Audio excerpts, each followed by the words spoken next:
Já estamos de volta com o Gazeta Entrevista. Para receber o nosso primeiro convidado, daqui a pouco eu converso com o deputado federal Léo de Brito, do Partido dos Trabalhadores. Olha, a última vez que o deputado Léo de Brito esteve aqui, a presidente Dilma ainda estava no cargo de presidente da República. Portanto, já é um fato novo para a gente abordar com o deputado. Tem outros assuntos importantes também. Ele assumiu a presidência da Comissão de Fiscalização e Controle Financeiro, a comissão da Câmara que investiga obras e projetos que contam com verbas federais. É um assunto importante. Falar também da ampliação da Zona Franca Verde, que é um benefício que pode favorecer a economia do Acre. Tudo isso já já. Antes, deixa eu falar de um assunto importante também. Deixa eu falar do cooperativismo, que é uma alternativa cada vez mais importante na economia, porque proporciona aos trabalhadores cooperados remuneração justa, divisão dos lucros, e a COPSERG do Acre aposta nessa estratégia para vencer a crise e garantir dignidade aos trabalhadores. COPSERG significa tudo para mim hoje, que ela me ajudou no momento que eu mais precisava e me sinto muito feliz hoje com a minha família. As oportunidades são dadas e essa oportunidade foi me dada através da COPSERG e hoje eu sou muito feliz. A cooperativa COPSERG deseja a você, mãe, toda a felicidade e que possamos continuar construindo um futuro melhor para todos. Cooperativa COPSERG, lugar de mãe feliz. É isso aí, gerando trabalho e renda com oportunidade para todos. É assim que trabalha a COPSERG há 16 anos, onde o cooperado vale ouro. Agora eu convido o deputado federal Léo de Brito. Por favor, deputado. Boa noite. Tudo bem? Tudo bem, Rogério. Boa noite aos telespectadores também. Então, deputado, Gazeta. da última vez que o senhor esteve aqui no Gazeta Entrevista, a presidente Dilma ainda estava no cargo e o PT era governo. Hoje, a presidente afastada e o PT, em que pese o governo de Temer ser um governo interino, mas o PT hoje encontra-se no campo da oposição. Que avaliação o senhor faz desse momento? Qual a sua postura nesse momento em que ainda existe muita expectativa a respeito do novo governo? Primeiro que nós vamos continuar denunciando as irregularidades, a ilegalidade ocorrida nesse processo do impeachment, que nós temos plena convicção de que não houve crime de responsabilidade da presidente da República. Aliás, nas últimas escutas que foram feitas do ministro, ex-ministro, o ministro de 12 dias, Romero Jucá, ficou muito bem claro as circunstâncias e aquilo que está por trás, que esteve por trás desse momento que nós consideramos, exatamente pelas circunstâncias, um golpe que foi feito contra a presidenta da República. Portanto, nós temos um presidente interino que nós consideramos ilegítimo e que estamos, obviamente, fazendo oposição nesse sentido. É claro que não vamos fazer oposição contra o Brasil, nós jamais vamos fazer isso, fazer oposição do quanto pior melhor e esperamos que o Senado faça justiça em relação à presidenta Dilma, que nesse momento se encontra afastada. Mas nós consideramos que o início do governo Michel Temer é um desastre, esse início. Primeiro porque acena claramente com um retrocesso nas políticas que foram implementadas nos governos Lula e Dilma. Primeiro na montagem dos ministérios, que literalmente aí colocou em segundo plano a agricultura familiar, com a fusão do Ministério de Desenvolvimento Social com o Ministério de Desenvolvimento Agrário. A ciência e tecnologia também foi colocada em segundo plano com a fusão com o Ministério de Comunicação. A cultura agora, com as manifestações que foram feitas, aliás, desde o primeiro dia em que assumiu, nós temos manifestações pelo Brasil afora contra o governo. Então não deu à cultura a dimensão que esse país precisa, da importância que tem, da diversidade que nós temos num país como é o nosso, que acabou com a CGU, a Controladoria Geral da União. Mas, por exemplo, e que nesse momento agora apresenta um pacote que vai desvincular as receitas da saúde e da educação. Na economia, o ministro Henrique Meirelles, que sempre foi um sonho do ex-presidente Lula, colocá-lo no governo Dilma. Hoje o ministro da Economia talvez seja o mais importante do governo em função da situação econômica. Quer dizer, quando o Lula queria, ele era um bom quadro e agora não é mais?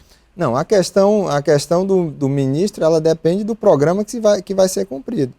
O programa que está hoje sendo acenado pelo presidente interino Michel Temer é um programa que responde aos interesses da Fiesp e aos interesses dos grandes bancos e do capital internacional. a entrega do pré-sal para o capital internacional, para as empresas estrangeiras, a desvinculação das receitas da educação e da saúde. Isso vai comprometer não só a saúde, mas vai comprometer a implantação do Plano Nacional de Educação, que é uma conquista da sociedade brasileira. E, claro, nós temos o plano que foi apresentado, ele não apresenta cortes, não tem situações em que claramente estão evidenciados os cortes. Pelo contrário, com a aprovação do déficit ontem pelo Congresso Nacional, né, que foi aprovado nessa última sessão que nós tivemos ontem do Congresso Nacional, literalmente a meta de superávit primário, que era uma exigência da economia, inclusive global, ela não está contemplada nessa história. Então, eu não vejo que o pacote que foi feito é um pacote que vai tirar o Brasil da crise, que vai fazer os cortes. As saídas, deputado, para cobrir um rombo de 170 bilhões nas contas públicas? Na verdade, a ideia do rombo de 170 bilhões, ela é falsa. Ele apresenta uma meta, como ele precisa trabalhar dentro dos limites orçamentários. O ministro da Fazenda, o governo precisa trabalhar dentro dos limites orçamentários. Ele apresenta uma meta ampliando o resultado primário que era do governo anterior, que previa um superávit, ou seja, as receitas elas seriam maiores do que as despesas do governo, superávit de 24 bilhões, mas como o orçamento é uma peça de ficção, você tem, no decorrer do período, percebe que as receitas não são as que estavam previstas no ano anterior. Por isso que foi apresentada uma meta fiscal, agora com déficit, não com superávit, foi apresentada uma nova meta fiscal. Inclusive porque a meta fiscal anterior, ela previa a arrecadação, por exemplo, de impostos como a CPMF, que não foi aprovado, nem provavelmente não será aprovado, e também não previa a questão do acordo com os estados, que vai, obviamente, onerar cada vez mais a União. Então, na verdade, a ideia do rombo, ela não existe. O que existe é que uma previsão de arrecadação, ela não vai se configurar agora nesse atual governo. Então, essa história, ela é utilizada muitas vezes para as pessoas, não, esse rombo existe porque foi o governo que roubou, não. Na verdade, é uma mudança do ponto de vista orçamentário para que o governo não incorra em responsabilidade fiscal. Deputado, e a mudança da meta fiscal foi aprovada, e isso prova que, de fato, o governo interino de Michel Temer está melhor articulado com a Câmara, com o Congresso. Pois bem, isso, de certa forma, também reflete que a sociedade, em alguma medida, aprova esse governo. O senhor acha que esse discurso de condenar de uma ponta a outra as medidas do novo governo ressoa com a sociedade? Olha, eu desconheço que a sociedade apoie esse governo. Pelo contrário, a sociedade não apoia esse governo. As pesquisas que foram feitas denotam de que não existe confiança no governo Michel Temer. Aliás, é um governo que já começa com escândalo. O primeiro denunciado na Lava Jato já está fora. Já tem uma fila aí de pelo menos 7 ministros que foram nomeados pelo presidente interino, que estão envolvidos na Lava Jato. Nós temos um governo que se fala de medidas um dia, à noite se desdiz as medidas que foram tomadas. E é um governo que não foi eleito nas urnas, pelo contrário, foi eleito num processo indireto. Quem foi eleito foi a presidente da República. O vice assumiria em caso de ausência da presidência da República. Então, o processo de impeachment foi transformado num processo indireto. Não é à toa que todos os dias, absolutamente todos os dias, nós temos manifestações pelo Brasil afora contra esse processo. Agora, o que nós temos hoje, o governo demonstrou que tem uma base parlamentar, até porque ele surgiu exatamente desses interesses da base parlamentar. Mas, no entanto, por exemplo, é refém do ex-presidente da Câmara, Eduardo Cunha, que praticamente indicou o líder do governo nesse momento, tem nomeações dentro do governo Michel Temer. Infelizmente, é um governo que é refém desse tipo de força. Agora, eu discordo absolutamente que é um governo que tem respaldo na sociedade. Eu não conheço ninguém, Rogério, que vai sair às ruas para defender o governo Michel Temer. Deputado, o senhor tomou posse na presidência da Comissão de Fiscalização e Controle Financeiro da Câmara, que é uma comissão importante porque fiscaliza a aplicação dos gastos públicos, e O que é que o senhor vai priorizar nessa comissão? Bem, nós vamos priorizar, tem algumas situações que são importantes nesse momento e que já vinham sendo trabalhadas pelo presidente anterior, Vicente Cândido. Por exemplo, a questão dos Jogos Olímpicos, a fiscalização das obras dos Jogos Olímpicos. A gente sabe que, por exemplo, na Copa do Mundo nós tivemos problemas em relação às obras. Nós temos uma subcomissão que está tratando e está acompanhando de perto as obras dos Jogos Olímpicos que acontecerão esse ano no Rio. Estamos acompanhando também essa questão, as questões relacionadas à telefonia e internet e as concessões também, porque é um tema muito importante que nós temos hoje na sociedade. Por exemplo, hoje faço parte de uma frente parlamentar que nós estamos literalmente nos posicionando contrário a essa questão da limitação das franquias de internet, da internet limitada, como estão querendo aí as operadoras.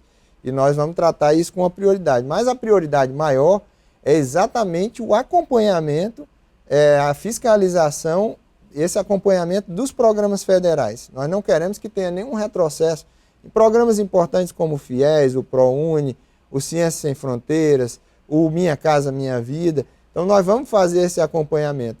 E, claro, aproveitando também para ter esse diálogo com os tribunais de contas, porque a gente tem uma atuação firme nesse diálogo com os tribunais de contas. E aqui para o Acre também, agora, nessa semana passada, nós aprovamos aí um requerimento para fazer uma visita técnica às obras do Rio Madeira.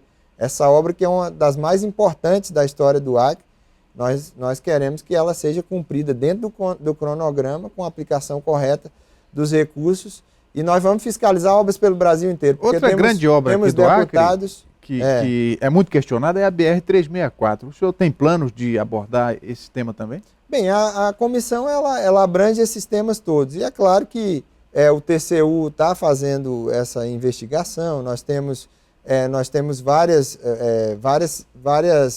situações, a própria CGU também tem observado essas situações, e é claro que, surgindo propostas nesse sentido, nós vamos apreciá-las. Deputado, para a gente encerrar, esse projeto que amplia os benefícios da Zona Franca Verde, que pode beneficiar o Acre, como é que está o trâmite dessa matéria?